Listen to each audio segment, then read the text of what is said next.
I am 30, and my younger brother Jackson is 26, and we do not get along. Never have and never will. That's probably why he went out of his way to cause issues for me. However, this time it backfired on him. My parents deserve some of the credit for that, as they always treated him differently. As a child, it was perplexing to me because my parents adored me as long as I was the only one. But as soon as my brother was born, I was shunted to the sidelines, and there was nothing I could do to reclaim their attention. And trust me, I tried all I could to win them over when Jackson was born, but nothing worked. I participated in sports, excelled academically, danced and sang, and performed in school plays. But nothing compelled my parents to pay attention to me. It was all about Jackson, which was strange because he didn't appear to be particularly good in any area. Had he been a child genius, I might have forgiven my parents for the way I was treated. But he was a bratty, spoiled child who had grown accustomed to receiving attention and couldn't bear it when others did. Every time I came home with positive news from school, he would find a way to make the day about himself, and my parents would let him get away with it. It was as if they were blind to him, and they proved me correct on my 18th birthday. When I turned 18, my parents gave me a party, but in the middle of it, we got word from the cops that my brother had somehow decided to get arrested while drinking with some of his buddies. Here is the deal.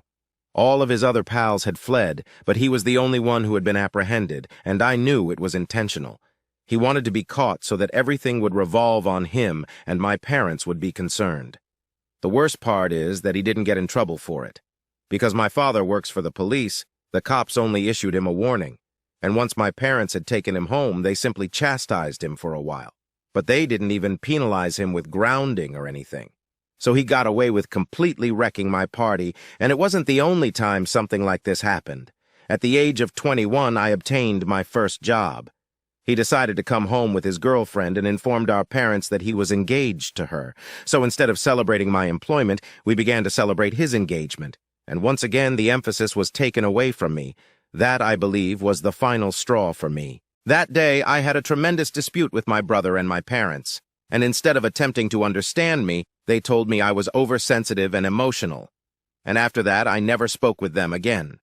My parents attempted to contact me several times later, but it has been 9 years, and I have yet to speak with them since I know they still love my brother far more than they love me. Jackson has never attempted to contact me, and from what I understand, he called off the engagement with that girl a few weeks after I shut him out of my life. So all of that was done to steal the spotlight and prevent me from receiving any attention. Anyway, I'm glad he didn't try to contact me since he's a bad person, and I wouldn't want anything to do with him. We haven't spoken in 9 years, but I guess he knows what I've been up to. We've all seen each other at family gatherings and such, and I believe my family understands I'm doing well for myself. I drive a good automobile and always strive to dress well because I don't have a family of my own and don't intend to start one anytime soon. I spend all of my money on myself. I can afford this because I operate my own business, which is exciting because it's something I've always wanted to accomplish. When my business began to take off 2 years ago, I decided to buy a new home and leave the apartment where I had been living. Since I got my first job, I've advised all of my relatives not to give out my address to my family, especially my brother but he managed to find out about it. And 6 days ago, he arrived in the evening and decided to vandalize my vehicle. I had just returned home from work and was going to leave for another party, so I hadn't bothered to park my car in the garage, and it was still sitting in the driveway when I returned outside to drive to the party. I noticed that someone had spray-painted my car with blood-red paint and stated some really terrible things. The size of the car had been spray-painted with a slew of curse words, but it didn't disturb me as much as what had been spray-painted on the windshield. You do not deserve any of this. I was stunned for a few minutes trying to understand what I was witnessing, and I was going to call the cops when I realized that if this was my brother's work, there was no use in doing so. Because if I got the cops to report, my brother and father would just dismiss the entire case and let him off with a warning again. After processing what I had seen, I recognized that the handwriting was too long for my brother, so I double-checked the security footage. He was wearing a hoodie, but I recognized him right away. He hadn't been diligent enough, and I had captured a glimpse of his face on the cameras. When I realized it was him, I knew there was no use in calling the cops because my father would handle it and get away with everything. I'm speaking from experience, not just because it's my 18th birthday, but also because of all the talk I've heard about my brother from a couple of relatives. Evidently, taking advantage of my father's connections has become a fairly typical occurrence. To be honest, I understand why Jackson did this given his recent struggles in life. I've heard from a few people that he tried to start a business a few years ago but failed badly, and he needed help from our parents to pay off all of his debts, including the jobs he had previously held. They refused to take him back, leaving him with nothing to do. He kind of given up on everything and started drinking and using drugs. My father is also aware of the situation. He is aware of all of my brother's shady business and is constantly trying to assist him in covering his tracks and bailing him out whenever he gets into trouble. I believe Jackson has been having a terrible time dealing with the fact that I am successful, especially after I made it to the cover of a local magazine, which became the talk of the town among the family a few days ago.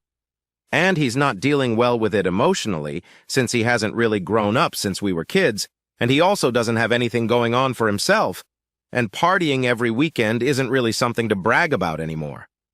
And perhaps that is why he felt compelled to vandalize my car and tell me that I do not deserve anything, despite the fact that I do.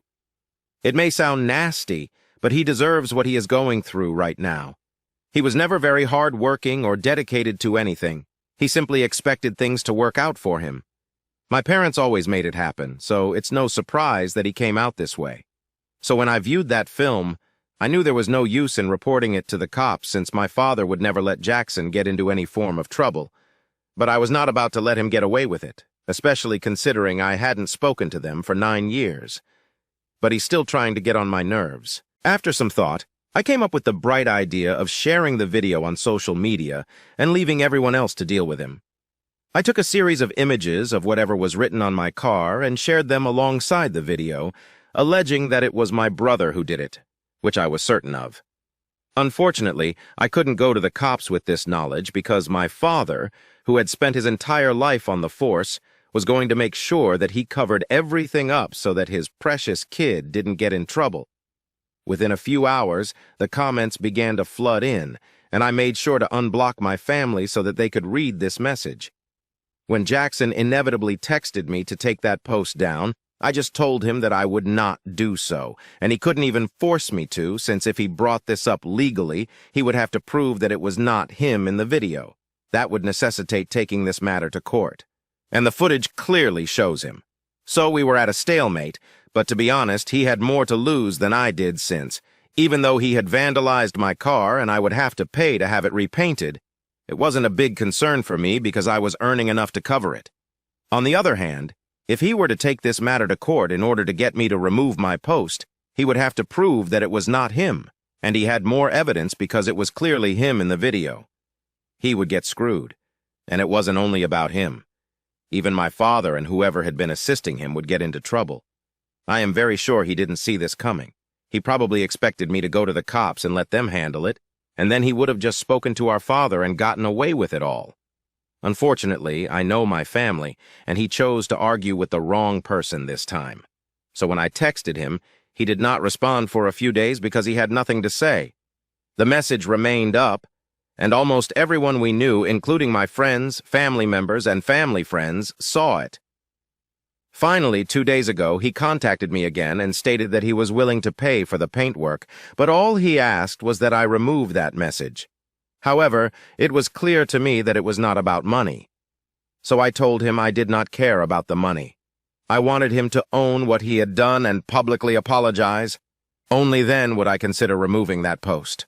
At that point, he began pleading with me, saying that he was willing to apologize in person or in any other way I desired, but not publicly, because doing so would require him to accept the fact that he had done something like this, which would jeopardize everything for him and cause him to lose all of his clients.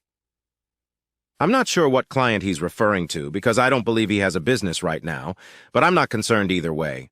So far, he had just denied everything whenever someone approached him about it, but accepting it would just make him look horrible. But I didn't care. I told him that this was what I wanted and that he could either do it or leave the post up. It was that simple for me, and he sent me a few more texts. After I informed him that I was not prepared to bargain, trying to argue with me, but I didn't bother to respond. A few hours later, my father called and informed me that the post I had written was not only bad for my brother, but also for him, and that he had dedicated his life to his work and couldn't let something like this derail it.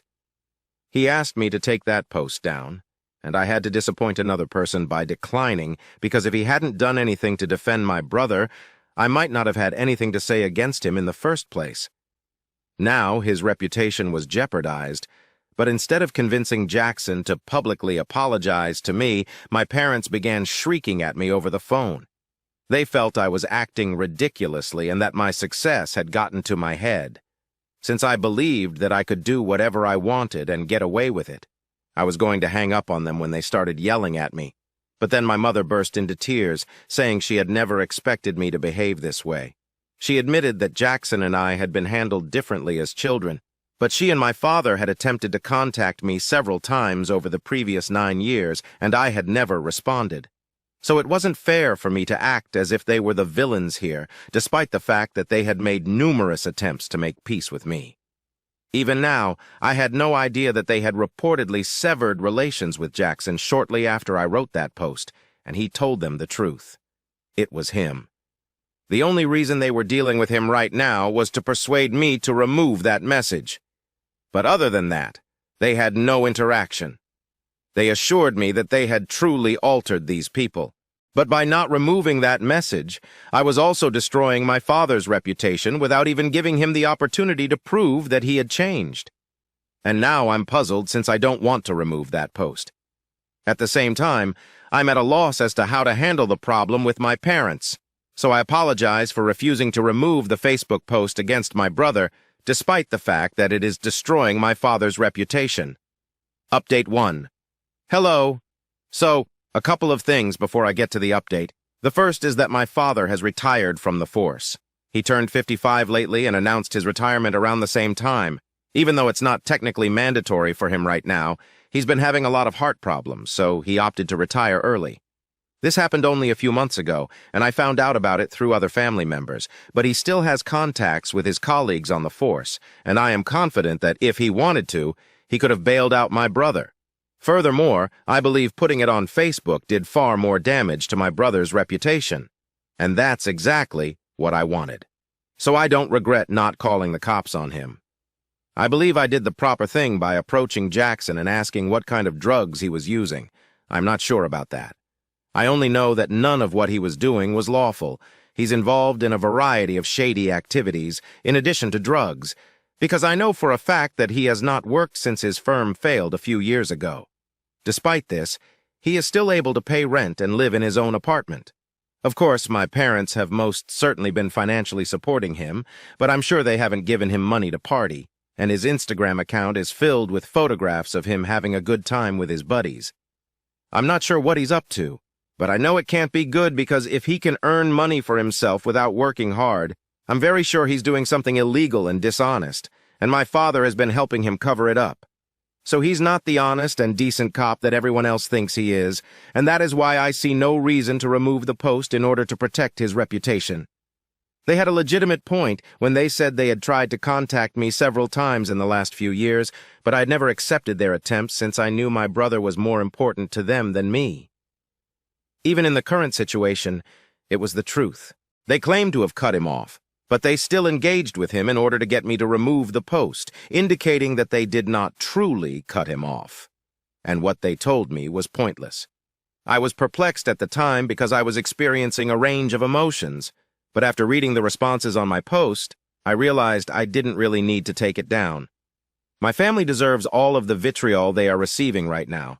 They brought it on themselves, and I'm not the evil guy in this case. So it's been 9 days, and the post is still up. I had my automobile repainted already.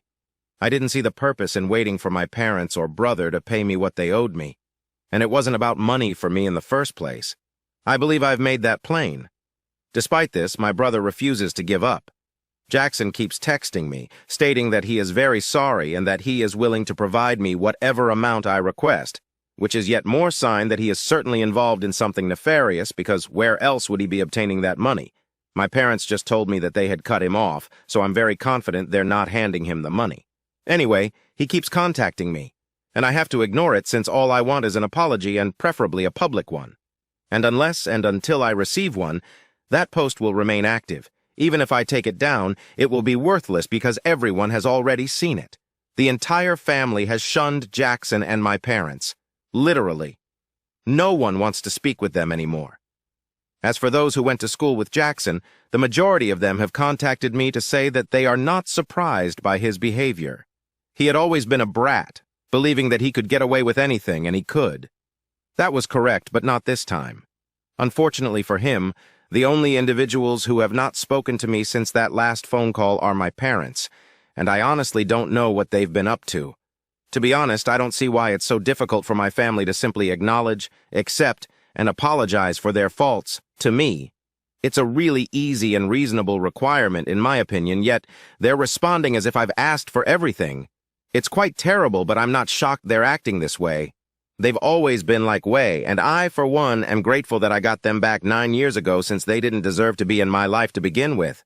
Update 2. So my folks agreed to visit me today. But they were not the only ones who showed up. Their family lawyer accompanied them. My mother's older brother, my uncle, is a really good attorney, although I'm not sure why. He decided to come with my parents to visit and frighten me. It was the weekend, so I was at home when they arrived in the morning, and I noticed them standing outside. I decided to allow them in because I was quite curious about what they had to say. As soon as they stepped inside, my parents informed me that they were there to discuss the post and threatened to bring a defamation lawsuit against me if I did not remove it. I wish I could say I felt scared or intimidated in any way, but I was just amused that they thought so. When they informed me they were going to file a defamation action against me, my uncle decided to show me the paperwork, which he had previously prepared. Just show me that they were serious about this and not just trying to terrify me. Unfortunately, even the papers and the presence of a lawyer did not intimidate me. I basically informed my parents that they could do whatever they pleased. In fact, I didn't understand why they felt compelled to come to my house and warn me before proceeding with the lawsuit. They did not need to do that. And after that, I told them that since they had made up their minds, they were free to leave because I had also made up my mind and was not going to back down on my promise. So I was determined not to remove that message until Jackson issued a public apology, but they refused to budge. They remained seated, and my father tried to emphasize the point that they were trying to make. They were giving me the opportunity to avoid a lawsuit and a lot of trouble by simply taking that stupid post down, and I needed to take it seriously rather than laughing it off when I remained silent and said nothing. My father chose to slam his fist against my coffee table, which greatly irritated me because it was quite expensive and I didn't want him to harm it. His son had previously damaged my car, which I had to pay for. I was not going to allow another one of those instances to occur. So I instructed him to leave my house since it was clear that he and his son were incapable of having civilized conversations and acting like good human beings, and I had no desire to connect with them. My uncle said nothing but drew my father back, and my mother attempted to salvage the situation by reasoning with me. She was attempting to bargain with me, insisting that we could save a lot of time by simply forgetting about it, which could only happen if I deleted it. I didn't need to forgive them or anything, but I'd had enough. I simply told him that I did not want to negotiate with them, and that I did not believe they had the courage to go through with the lawsuit because it would cause them more trouble than it would for me. Most importantly, a defamation lawsuit is only valid if the other party lies. Everyone understood that I was not lying, so filing a lawsuit against me would only reveal the truth, which I was all for. Then my father began screaming and cursing at me, and I lost my temper. So I responded by doing the same thing. Naturally, it quickly escalated into a shouting match, and my father began to prepare for it. He began punching the wall and eventually managed to make a hole through it. My uncle had tried to stop him from doing it, but it was pointless. He had been trained as a cop, and it was frightening to see him punch a hole in my wall. But after he was done, what he did irritated me even more. He took a wad of cash from his wallet, threw it on my coffee table, and walked away, saying I could contact him if I needed more. It was extremely disturbing and disrespectful to me, and I decided that I would have to take this legally. It had become clear to me that both my father and Jackson are insane, and I don't want them around me at any time now. Initially, it was just fun to mess with them, but there's clearly something wrong with both of them because I can't imagine normal people acting like this, so I talked to my lawyer and told him everything that had happened from the beginning. Of course, he was already aware of the incident with my car because I had posted about it online, and we are now considering filing a restraining order against my family. I definitely qualify, especially given what happened today. A lawsuit will also be particularly useful in revealing the truth about my family, which I believe is absolutely necessary at this point. People should know what kind of scum I'm dealing with, because they are the worst. So I'm actually looking forward to playing against them right now. Updates are free. Hey, I mentioned in my last update that I was going to file a lawsuit and a restraining order against my family, and I finally did so last week.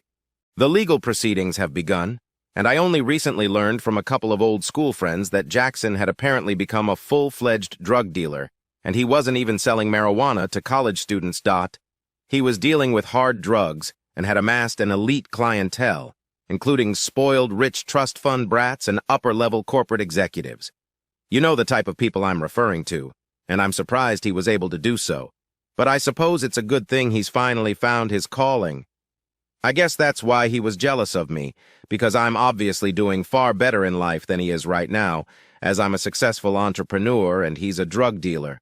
So even though he parties every weekend, it's nothing compared to the life I lead, and no one is truly proud of him. It will be difficult to show that he is a dealer, but I'm confident that a thorough inquiry will reveal everything in due course. Right now, it is only based on rumors. But I have faith in the justice system. In any case, I received an explanation for how he was able to continue his lifestyle despite the lack of an obvious source of income. So that's what's going on with my brother, and I don't believe my parents have cut him off at any point because the last time I saw them, after our court hearing, they appeared to be quite friendly. I doubt they would have been able to reconcile so fast, especially if my father had told me the truth about cutting him out of his life. To be honest, I'm relieved that I didn't give my parents a chance and instead trusted my instincts. They are absolutely nasty individuals, and I can only hope that the result will go against them. So far, it appears that it will be, and I'm keeping my fingers crossed. My lawyer and I will do everything we can to ensure that they receive what they are entitled to. I have the support of my entire family as well as a large number of friends who are eager to testify.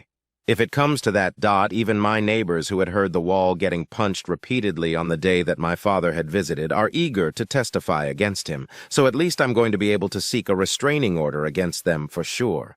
And that's good enough for me for the rest of it. I'll deal with everything when it happens, but for now, I'm just relieved that I'm finally getting the closure I needed. I had no idea how much pent-up rage and fury I had as a result of my familial situation, until recently. And I'm not sure if this is the most helpful approach to deal with it, but at the very least I'm confronting my emotions. So I'm proud of myself, and I'm confident that this will work out.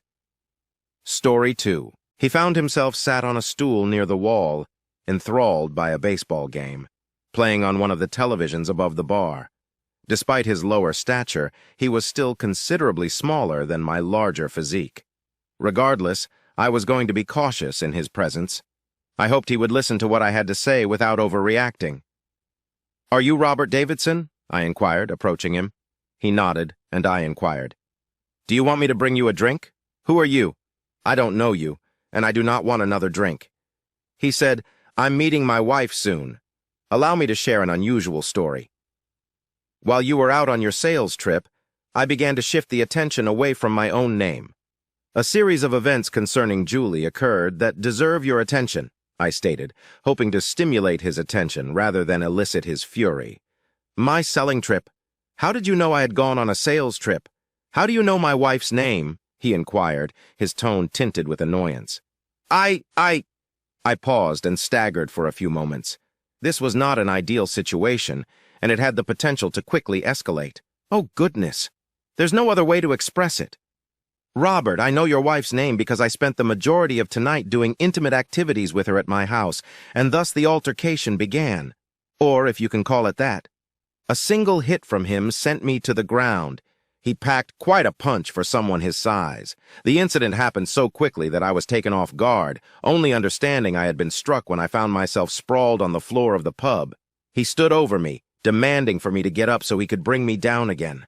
I sat there looking up at him, my mind racing for the appropriate words. I felt it was only fair to offer him the opportunity to face me, but I had no intention of making myself his target. Why on earth would I tell a man that I'd been connected with his wife? It is all about getting even. Let me introduce myself. Heinrich Harrow. While I don't consider myself an imbecile, there are times when I question my intelligence. Only a fool or a spouse, which I chanced to be, would have been unaware of what was going on behind my back. I was fully unaware of it until I spotted my wife at an unexpected location. She told me that her sister had ended her engagement and was in need of comfort. It appears that my wife took up the task of soothing her distressed sister. She called me while I was at work, telling me about her visit to her sister's house and said she might be home late. I found a casserole in the fridge that I could easily reheat in the microwave for dinner. I thought, forget about the boring, wholesome tuna casserole. I went for a beer and burger at a new restaurant that had garnered good ratings. It was around 10 miles from my employment and in the opposite direction of my home. When I walked into O'Toole's, I noticed the two people right away. The man she was seated next to in a booth at the rear of the bar resembled her sister, but something was odd about him, if you get my drift. Furthermore, I've never seen such an intimate expression of devotion between my wife and her sister as when she kissed this man. It was a passionate and intense kiss, accompanied with intimacy and touching. I wasn't very surprised. I think I'd been anticipating something like this for the last 3 months. My future wife, Rita Rogers, and I met in high school, went on a few dates, and then parted ways to pursue our respective college careers. We didn't have a strong emotional connection, and there were no tearful goodbyes. We simply enjoyed each other's company and then parted ways. Rita was not considered traditionally attractive, and some may have labeled her as homely. She wore spectacles, still carried baby fat, and lacked grooming fashion sense. She had a caustic sense of humor, a bright mind, and an exceptional ability for dancing. Rita's presence on the dance floor was extremely compelling, leaving the rest of us in awe. Overall, she and I were a fantastic match of two, if not conventionally attractive people. I was tall, slender, and clumsy, with an obvious acne problem. If you looked in the dictionary, my picture would be under the word nerd. However, when we came together, our synergy was evident. It has been over 6 years since I last saw her while completing my master's studies. I decided to take a well-deserved break and visit an off-campus bar. It wasn't a place I usually went, but that evening I felt the desire to relax and find some serenity. The atmosphere in the room was rather peaceful, with the typical buzz of chatter filling the air. However, a strange quiet fell over the room. I was preoccupied on my 1 beer, wondering how I would get through one of my classes without feeling compelled to approach the professor. He had a left-leaning viewpoint, whereas I was slightly more conservative. The pub suddenly fell silent, leading me to look up and check the cause. That's when Rita appeared. Initially, I couldn't identify her, but her smile and laughing revealed her genuine identity as Rita. Wow! She'd undergone such an incredible metamorphosis. Rita had changed into a really lovely woman. Glasses were removed. The excess baby fat was removed. And I went with the plain chick with no fashion sense or grooming skills. The child was replaced by an elegant woman who was dressed flawlessly from head to toe, with a statuesque body, boundless legs, and gorgeous complexion. She commanded attention everywhere she went.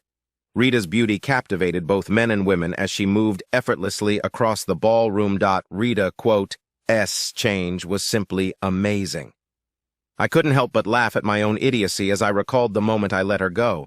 That was during her high school years, and it was obvious that our relationship would not have survived even if we tried. Naturally, I had also endured some modifications. My physique had grown taller and more powerful as a result of increased diet, and my collegiate experience as a tight end. Playing football not only improved my coordination, but it also helped me overcome my acne. As I turned to exit the bar, I was entranced by a familiar and alluring voice calling my name. Rita came directly in front of me. Hey, boyfriend, can you believe it's been around 6 years? She greeted me with a smile, leaning against me and kissing my cheek. Hey, Rita, it's lovely to see you, I said, after finally unsticking my tongue from the roof of my mouth. For a brief period, I commanded the attention and adoration of every male in the room. Come on, let's get some drinks and catch up. she exclaimed excitedly, tugging on my hand and leading me to her group. "Hello, everyone. Could you please bring another table so Henry may join us?" I noticed as 3 or 4 people excitedly followed her suggestion. It was intriguing how the girl I knew, who was normally so reserved, suddenly changed into a domineering figure yelling instructions like a drill sergeant. Rita was absolutely unique.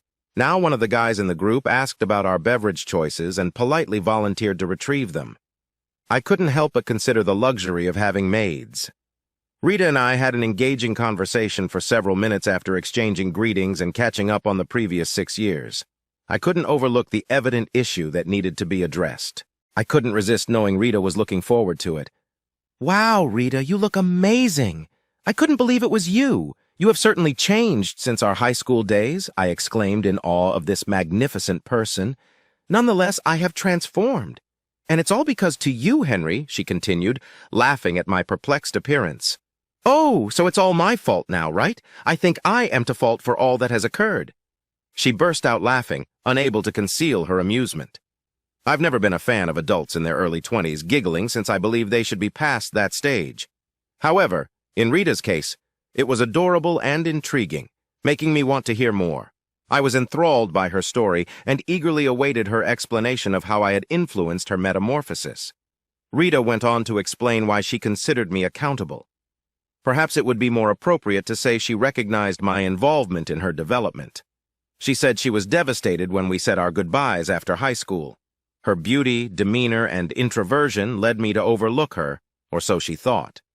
As I began to doubt the veracity of her claims, she quickly raised her hand to silence me. We never talked about love or commitment, but it didn't affect how I felt as we headed to different colleges. It was inevitable that we would part ways. I didn't want to concentrate on the reasons or specifics of our separation. All I could imagine was that if I had been more gorgeous, smaller, and more sophisticated, you might not have abandoned me, she shared, her remarks punctuated by a sweet chuckle that suggested a naive innocence. "That's not the reason," I explained, but Rita shut me off. I acknowledged that my impression may have been incorrect, but I was determined to make a change. I made the initiative to make myself more desirable to you. I enrolled in college and became fully devoted to Project Rita. I developed a healthy lifestyle that included nutritious eating habits and regular exercise. I committed to daily workouts in the school gym, gradually increasing my jogging distance to 5 miles 3 times each week. In addition, I joined the drama club to combat my shyness. Rita paused to finish her beverage, raising her now empty glass and patiently waiting for a refill from one of her subordinates. I opted to take a beauty course at a technical college to improve my makeup, application, and hairstyling skills. Additionally, I conducted significant research on grooming and fashion. As time passed, I noticed a huge alteration in myself. Although I needed to apply my newfound knowledge to overcome my reclusive nature, I began flirting and talking with some of the men in my classes. She paused briefly to collect her thoughts before continuing her story. "Rita, I was absolutely oblivious of your feelings during our time in high school," I interposed. "Remember, I was a bit of a geek. As you may have felt, I was drawn to you not because of your appearance, but because of the compelling way you handled yourself." I took a moment to collect my thoughts before proceeding. "Actually, I had another reason for wanting to invite you out. You understand. What was it that you agreed on among all of the girls I had asked out? You were the only person who said yes. That was the main reason I wanted to go on a date with you, however, comma. As we went on additional dates, I understood that your personality and her chemistry drew me to you. Saying goodbye was heartbreaking, but I was just 18 and focused on attending college. Looking back, I can't help but feel regret. Little did I know that a casual talk with an old friend would lead to a sequence of surprising disclosures. Rita gave me a warm grin, softly took my hand, and drew in close for a brief moment. "You must have plenty of admirers," I exclaimed, unable to contain my enthusiasm. "No, Henry, there is no one unique. Oh, I've been in 2 serious relationships since college, but something was missing, so we split up," she explained. I softly asked the others at the table a question. Rita murmured cautiously. "These people are simply acquaintances, or perhaps even casual acquaintances. Kyle has repeatedly asked me out. I find it somewhat flattering. Instead than bluntly rejecting him, I react with a smile and a vague answer to keep him engaged. The 2 out of 3 girls I'm assisting are in the process of reinventing themselves, just like I did. Meanwhile, they occasionally attract people that don't interest me. She couldn't help but laugh at the look on my face. You know, it's fascinating how certain people gravitate toward more attractive partners. Not necessary for the sake of genuine friendship, but rather to boost their chances of catching the eye of future romantic partners. That does not tell much about them, does it? Her admission took me by surprise. They appear to have the intelligence to completely capitalize on an opportunity. She replied, "So what about the other 2? The other 2 are traveling together. I used to date Brad, and when we stopped, Sherry apprehended him. They appeared to be happy with each other, which is a positive outcome. Sherry is one of my personal success stories." I couldn't help but smile wryly at the change in her demeanor. The girl I once knew was shy, lacked self-confidence, and seemed to keep to herself around everyone except me. The new Rita exuded unwavering confidence, bordering on arrogance or an exaggerated sense of superiority. The previous version of Rita appealed to me more. Her demeanor appears to have changed noticeably. "I guess I should go to my classes tomorrow morning. It's been an interesting experience seeing you again." "Rita," I said, "good luck with your projects," as I stood to leave. She stood up, embraced me, and gave me another gentle kiss on the cheek. The hug differed from the typical ones in which people keep their bodies apart. It was a warm embrace that expressed the depth of a woman's emotions. By the way, Rita was extremely pleased. Rita handed me a card and casually mentioned that these are my home and cell phone numbers. "Give me a call so we can continue the conversation." Rita was clearly expecting me to contact her. She had an air of authority about her. Again, I was astounded by this woman's transformation. I'd only spent a short time with the new Rita, and I wasn't particularly impressed. There was no denying that her appearance and confidence had improved, but she appeared to have lost her sweet, kind, and thoughtful personality. I found the exchange to be lacking. Returning the card to Rita, I remarked that there was no need for further conversation because we had already discussed the events of our lives from then until now. "You've moved on and don't need another addition to your entourage. I'm glad to see you happy, Rita. Goodbye." I left before she could respond or engage in an argument. I had enough of her majesty as I approached the door. I overheard Kyle's outraged response. "Who does he think he is speaking to in such a disrespectful way? Should I bring him back here to demand an apology?" Rita burst out laughing, mocking the notion that anyone could persuade him against his will. She couldn't help but comment on his imposing size, emphasizing the futility of the suggestion. I found it quite captivating, and I almost regretted that Kyle didn't try to draw me in. I was feeling a little down. It would have been nice to have someone to confide in and share my emotions with. I was disappointed to see how my high school friend had changed since Rita and I parted ways after graduation to attend different colleges. Throughout my first Christmas break, I kept thinking about her. I decided to go see my parents and make an effort to reconnect with her. When I tried to get her address from the college she attended, I was disappointed to learn that her parents had moved. I encountered a stumbling block when they refused to disclose any information or confirm her registration. However, using some clever tactics, I discovered that she was not actually enrolled at the school. I initially believed. I couldn't find her path and had no clue about her whereabouts. It left me feeling a bit melancholic. There wasn't any love involved, but when I reminisced about that young girl, it brought back warm memories and gratitude. We had a positive impact on each other during that time. Perhaps that's why I felt a surge of anger when I noticed the transformation in Rita. My dear friend seemed to have vanished after 3 weeks had passed. I found myself enjoying a satisfying meal of pepperoni pizza and a refreshing beer when suddenly there was a knock at my door. When I opened the door, to my surprise, Rita was standing there, adding to my already overwhelming plate of tasks. "Are you not going to invite me in?" she asked with a smile. After I gestured for her to enter the apartment, she glanced around and made a somewhat sarcastic comment, saying, "Nice place, Henry." I resided in a charming second-floor walk-up. The cozy studio apartment boasted a spacious main room that seamlessly blended a living area, dining space, and a compact galley kitchen. A doorway led to a quaint bathroom, completing the layout. I was more focused on pursuing a postgraduate degree rather than entertaining guests, so it was a perfect fit for me. After completing my bachelor's degree, I dedicated 2 years to working diligently and managing my finances wisely. As a result, I was able to accumulate sufficient funds to pursue postgraduate studies. I was fortunate to be in information and systems analysis, which allowed me to effectively manage my working-class schedule. Essentially, I dedicated around 25 to 30 hours per week to part-time work. It's just a place to sleep and study, nothing more. What do you want, Rita? And how on earth did you manage to track me down?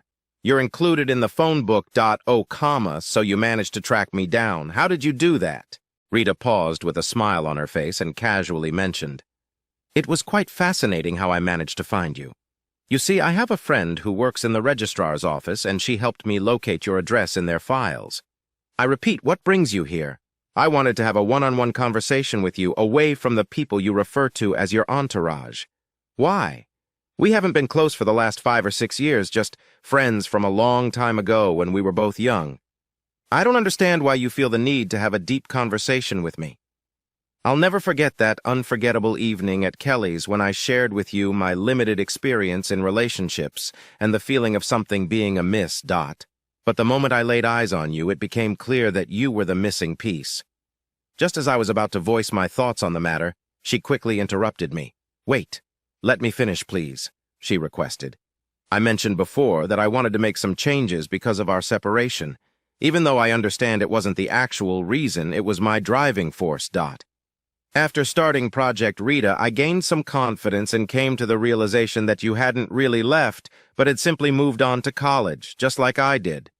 However, by that point, I was already seeing positive changes in myself, so I kept working on self-improvement. This is the end result, and now I'm interested in reconnecting with you." I interrupted her by asking, "Rita, could you please share your perspective on what's happening here? Perhaps we could go out a few times. Maybe we could rekindle our friendship. And who knows, maybe we could even become something more. I can't say for certain, but I definitely want to spend some quality time with you. Why? You certainly have no shortage of companions. Why me? Henry, you were the only one who had the courage to ask me out during our high school days, You never seemed to care about my appearance or how I presented myself. You always treated me kindly regardless of my weight, lack of makeup, unconventional hairstyle, or quirky fashion choices. You're correct. I don't encounter any difficulties when it comes to attracting attention or going on dates. However, people tend to focus more on appearances rather than what lies beneath the surface, Anyone with a bit of sense would be intrigued by the opportunity to spend time with such a captivating individual. Unless, of course, she had a less than pleasant demeanor. While I may not be the brightest person around, I can confidently say that I'm not easily fooled. And she hadn't shown any signs of unpleasantness towards me, only towards Kyle. What ultimately swayed my decision was the history of friendship we shared back in high school. Uncovering the true essence of this beautiful person could make for an intriguing experience. I'd be open to rekindling our friendship, but there are a few conditions, I informed Rita. What kind of things are you interested in now? She had a smile on her face. When we spend time together, I expect your undivided attention. We didn't have a posse, entourage, or group with us. It was just the two of us.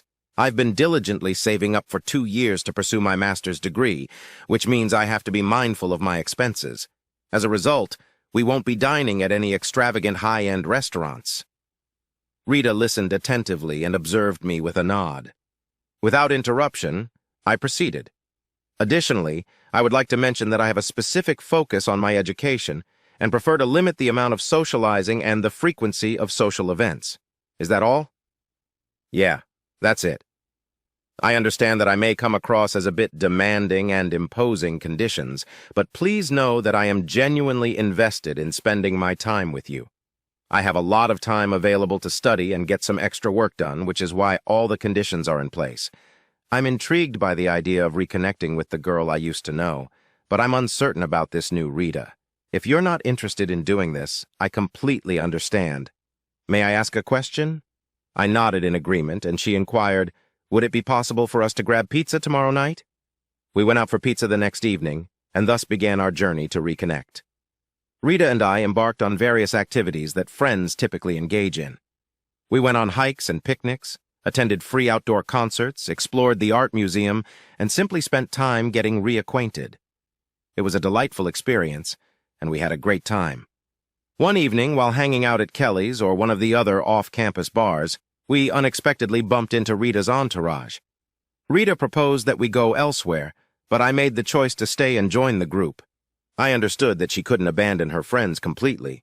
Surprisingly, I ended up having a great time and, despite my initial reservations, found these individuals to be captivating and enjoyable. When we first joined them, Kyle sprang up to fetch drinks for Her Majesty and her consort. I gently guided him back to his seat and inquired if anyone else desired a refill. Kyle kindly offered to assist me in bringing the beverages back to the table. "Kyle, what on earth are you up to? If you want to have a chance with Rita, you'll need to stop behaving like a lovesick puppy and show her that you're more than just a friend." I encouraged him to stand up for himself. It bothered me to witness someone being treated poorly. I'm not certain, but it seems like he may have followed my suggestion, as I never saw him with the group again. During one of our casual evenings, I happened to visit Kelly's for a burger and noticed Rita gracefully dancing with a gentleman. Her group of friends was seated at a couple of tables nearby, enjoying the atmosphere.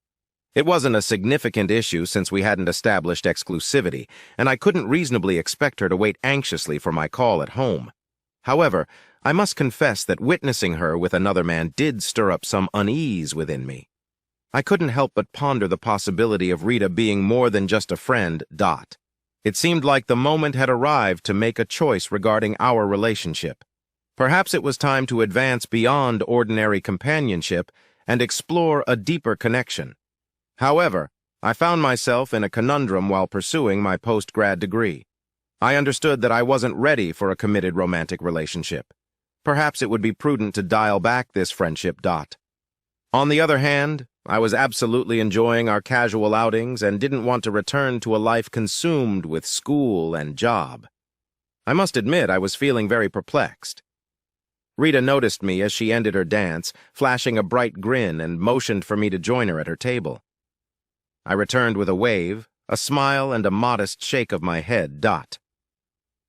After taking the final sip of my beer and packaging up my burger for later, I made my way back to my flat.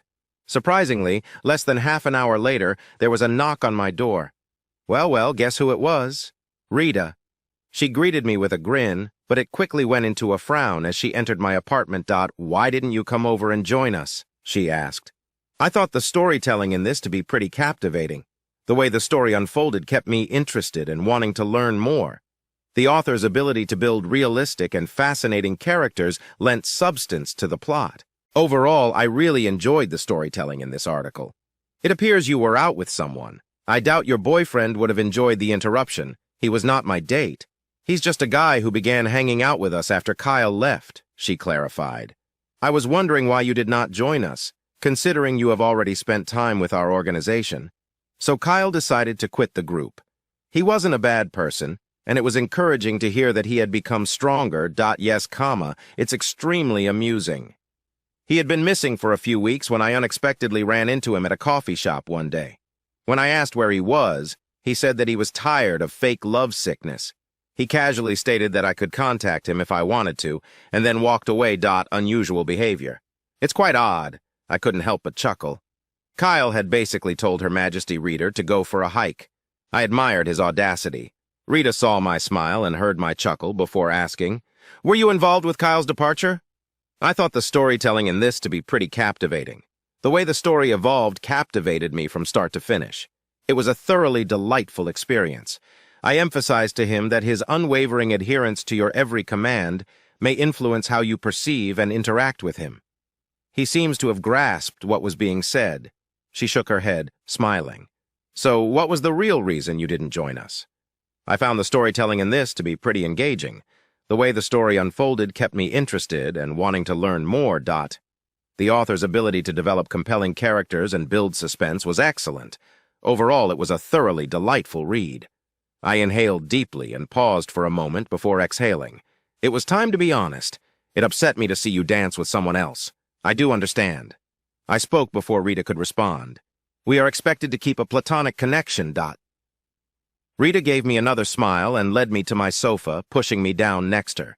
Please continue, she encouraged with a sigh. I pressed on the issue of exclusivity, which never came up between us. After all, we were only pals. Why would we talk about it? But I've beyond that threshold, and to avoid issues, I've decided to return home. She sat on my lap and said that we had progressed beyond friendship. I'd been anticipating your advancement to the next level. However, it appears I will have to take matters into my own hands. And with that, she crushed her lips to mine. So a new chapter in our relationship began, as we moved beyond simply hanging around and began going on dates.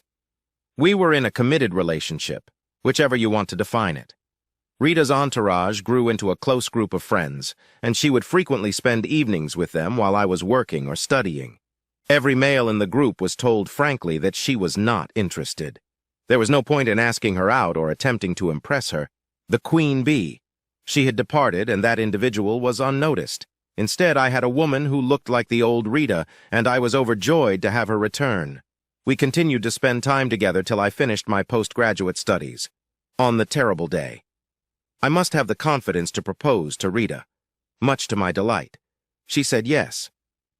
We had a hasty wedding in Las Vegas during a 4-day weekend, just before I started my new work. During the first 3 years of our marriage, everything went nicely.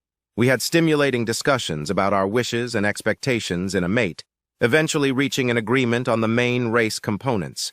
We had previously decided to postpone having children and purchasing a home. Fidelity was a topic of conversation, at least with me.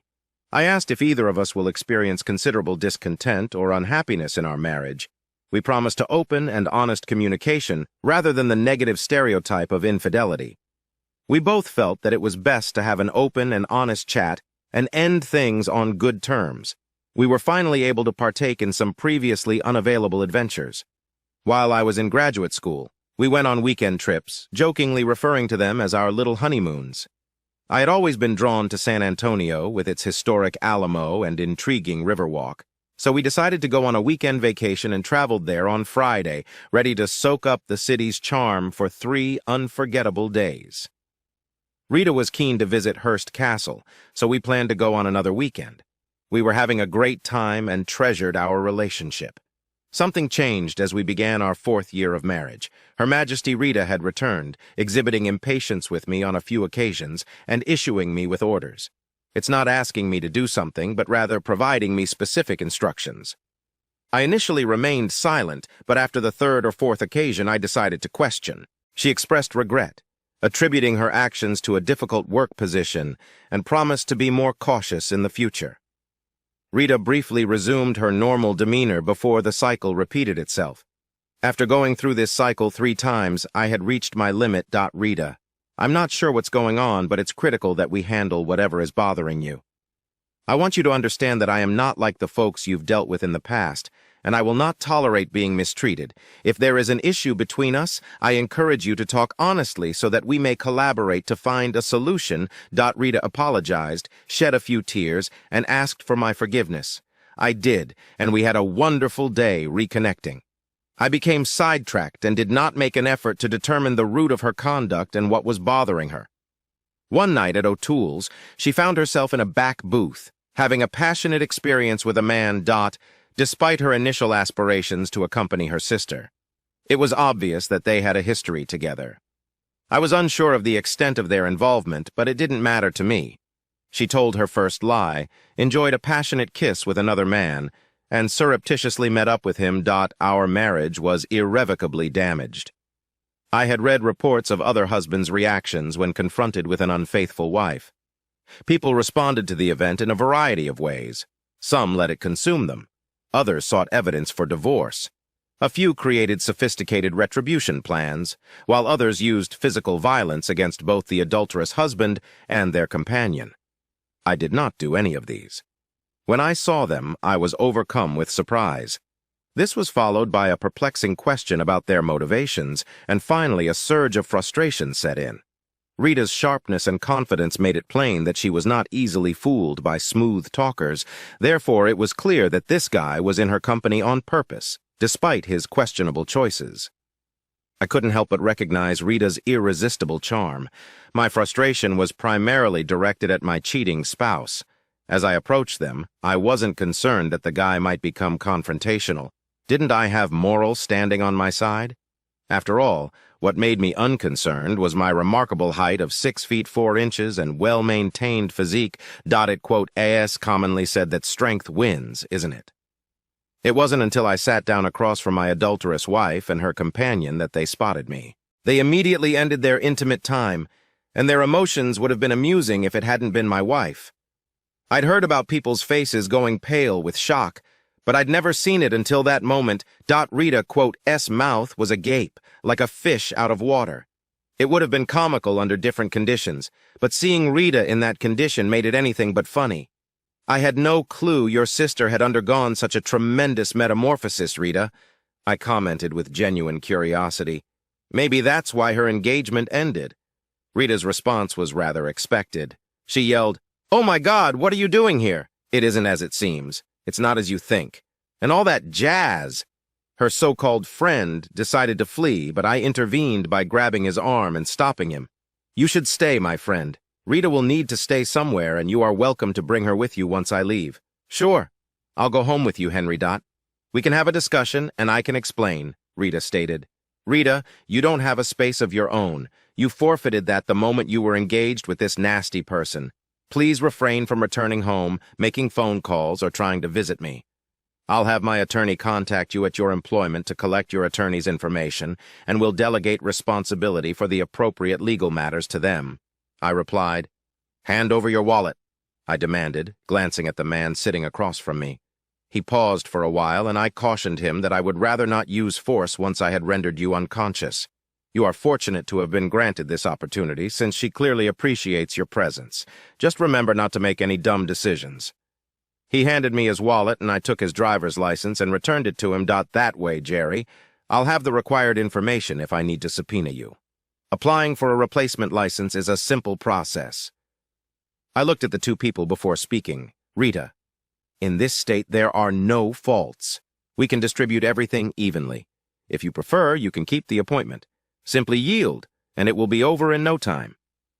Jerry began telling Rita about his wife and family, showing his anger by adding, "You two appear to be a perfect match." After said farewell and leaving the booth, I went home to prepare for the night. However, as expected, my cell phone rang immediately. This was not the night for Rita's call. I reflected silently on my confrontation with Rita. An observer might have developed an incorrect impression of me as a heartless person who did not care for his wife. However, the truth was far from that. Deep down, my heart was broken. I had felt the pain of losing the girl I had known in high school, rediscovering her and finally finding happiness, just to see her disappear once more. As I made my way home, I resolved not to suffer the same fate as previous husbands in my situation. I refused to drink my sorrows away or wallow in self-pity. I knew that no matter how sober or self-pity-free I became, my troubles would always be there, waiting to attack. The only viable technique was to confront and overcome such issues. As I returned to her apartment, the phone started ringing. Looking at the caller ID, I saw that it was Rita's sister. Feeling a little more composed, I decided to respond, figuring it was Rita herself. To my amazement, it was her sister Betty. "Hello, Henry. What's happening?" Betty noticed Rita's sad and disoriented state as she had just arrived. "I happened to see your sister and her boyfriend tonight, so I decided to quit our relationship.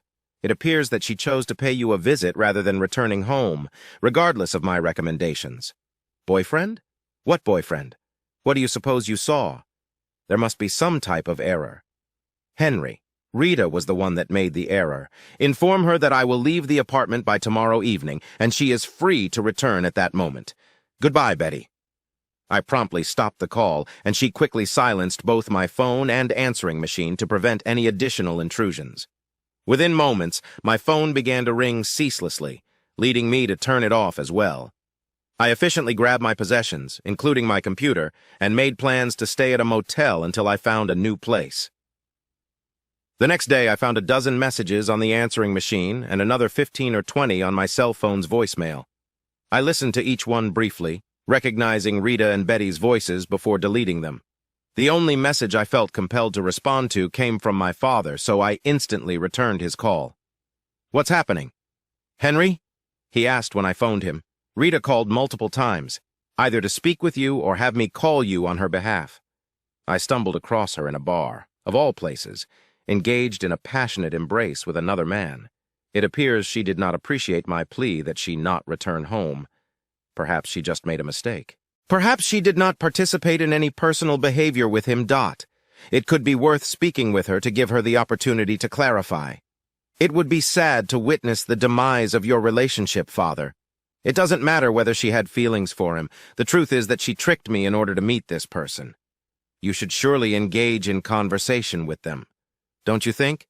Fine, Dad. I will have a chat with her purely to get her off your back. Let me be clear. Regardless of what she says, our relationship is gone," I replied. Later that day, I decided to contact Betty and ask to talk with Rita as soon as she came online. She rushed into a series of apologies, stating that she had not slept with him and that it meant nothing. But I swiftly interrupted her. "Rita, please hear me out. I advise you to stop sobbing and simply listen.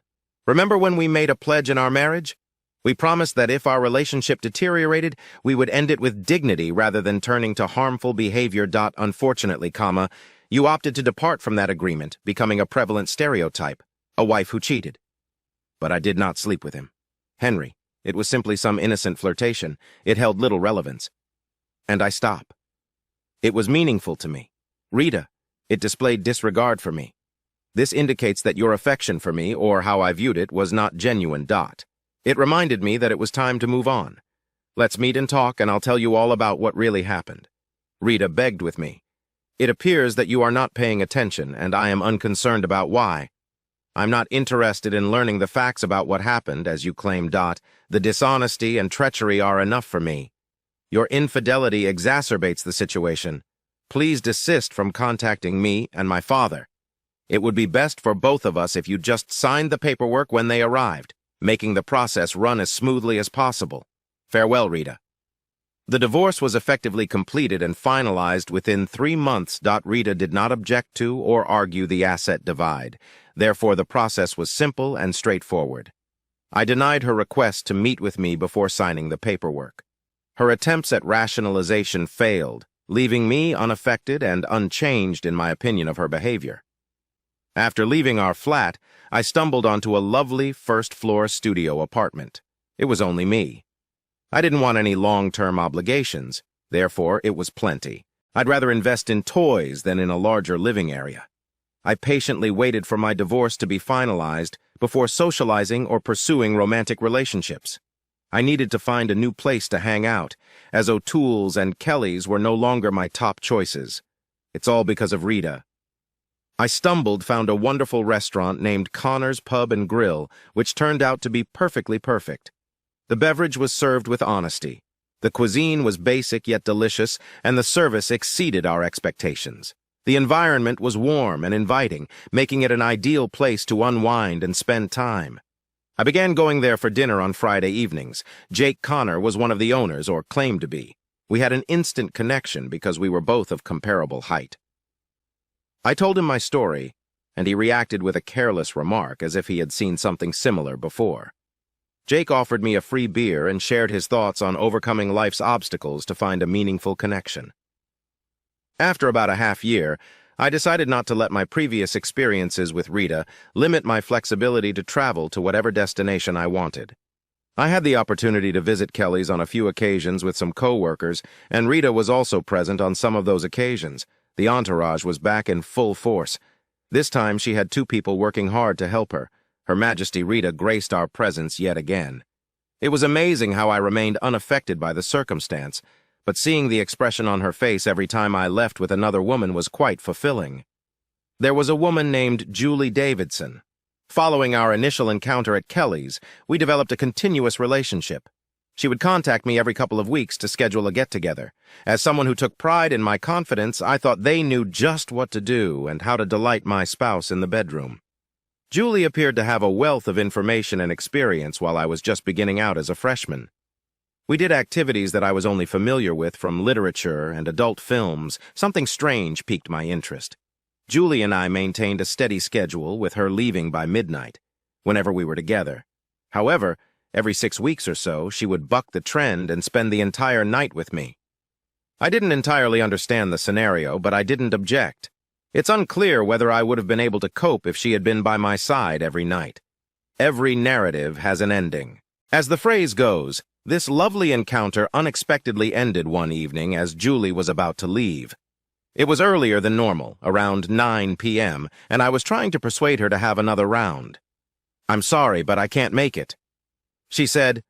"I have plans with Robert at 10:30 at the lamplighter," in a fun tone, moving away from me. "I need to go home and freshen up before our meeting. Have I been replaced?" I quipped. "Who is this Robert that is outperforming me? Robert is my hubby." "Silly," she murmured, observing my surprised appearance. "I figured you were aware of my married status and that we were just having fun together. How do I know? You never mentioned having a husband," I replied with a hint of annoyance. It's understandable that she was afraid to reveal her phone number, employment, or address with me. She appeared determined to continue her experiences. "Whoops, I apologize." "Well, don't worry, my dear.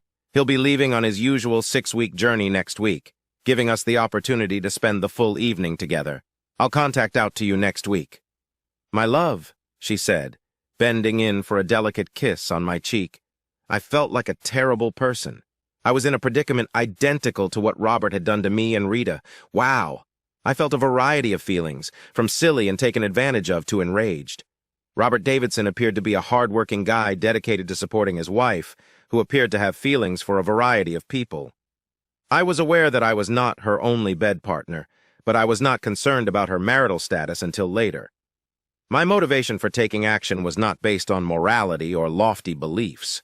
There was an overwhelming sense of rage, and for once it appeared that someone was about to get their just desserts. I got into the shower, hastily freshened up, looked for the lamplighter, and started out on a quest to find Robert Davidson. Here I am, sprawled on the bathroom floor, wondering if Robert Davidson will unleash a series of kicks on me. Listen, Mr. Davidson and Robert, I owed you that one, and perhaps another one. So I am going to get up, and if you feel compelled to, I'll take another shot. But after that, I'll be sure to defend myself, I informed him. I rose up, fully expecting him to knock me down again. He just stood there, gazing at me with great hate in his eyes. We both sat on the bar stools. The bartender held the phone in his hand as if he were about to contact the cops. I signaled for him to relax and assured him that everything was under control. I decided to order 2 of the same drinks as Robert and began telling him my story. I actually had no idea she was married. Robert. If I had known, I would not have gotten connected with her. He seemed skeptical. So I decided to give him a simplified version of the narrative about Rita and me. I used to think she got away with everything, but all I wanted was to go on. Revenge was never my thing. I could see in his eyes that he had come to trust my words. Here is my card. Please do not hesitate to contact me if you require any legal assistance. I can offer testimony or make a statement on your behalf, I offered. He acknowledged the gesture and carefully inserted the card into his wallet. I indicated for another drink for him and stood up to leave. There is something else you should be aware of, Robert. I am not the only person involved in this circumstance. She contacts me every 2 to 3 weeks to set up a meeting, which leads me to believe she isn't just sitting at home all the time. Good luck, Robert. You deserve to be treated better. Hey, Henry, why don't you stay around and face her when she arrives? It would be intriguing to see how she reacts to your presence. I nodded and made my way to a booth in the back, well hidden from Robert's view and the door. I couldn't help but believe this was going to be an interesting experience.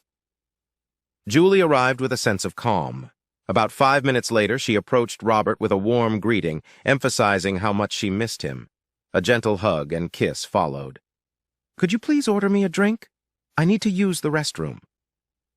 When she returned, I observed that Robert had moved, and she casually cleaned his seat, positioned herself with her back to my booth. After a few minutes, Robert raised his hand and motioned for me to approach Julie from behind. I greeted her with a pleasant, "Hello, Julie. Would you and your friend like a drink?" She looked in my direction, then switched her focus to Robert before returning her attention to me and falling. I gave Robert a nod before leaving. After 3 months, I got a call from Robert Davidson. He indicated that he wanted to keep me updated on the developments concerning him and Julie. Robert stated that he grudgingly consented to attend marriage counseling for a month, twice a week, at Julie's request. Julie often attempted to shift the responsibility onto him. He traveled frequently, making her feel alone and frustrated. He said he thought it was a mistake. When the therapist began to agree with Julie, he angrily told them both to go to hell and immediately filed for divorce. Julie clearly preferred to keep her actions covert, which is why she decided not to dispute the divorce. He would shortly be freed from captivity. I soothed Robert, encouraging him not to let it pull him down and promising that he would conquer it. One of my friends once told me that life continues to go